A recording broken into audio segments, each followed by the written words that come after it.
దీక్ష అంటేనే బడ్జెట్ పేలిపోతుంది. 48 గంటల పాటు పరుపులు, ఏసీ, 5 స్టార్ ఫెసిలిటీస్, హంగామా అన్ని ఉంటాయి. అలాంటిది ఏకంగా పాదయాత్ర అంటే, అందులోనూ 6 నెలలు అంటే గజగజలాడిపోతున్నారు వైసీపీ బ్యాచ్. ఇంతకీ పరుపుల రాజా యాత్రకి బడ్జెట్ ఎంత?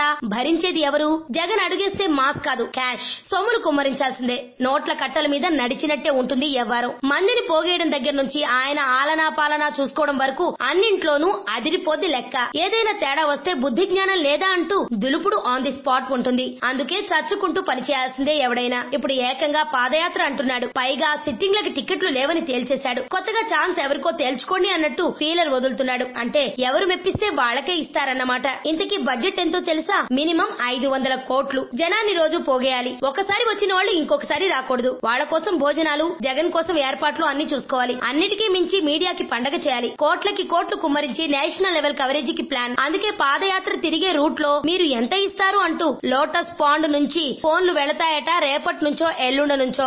ఇంత ఉంటుందా అంటే పార్టీ నాయకుడు ఓ మాట చెప్పాడు. షర్మిల పాదయాత్ర చేసినప్పుడే ఆమె బస చేసే గుడారం ఏర్పాటు చేయడానికి తక్కువలో తక్కువ 18 లక్షలు ఖర్చయ్యేదట రోజుకి.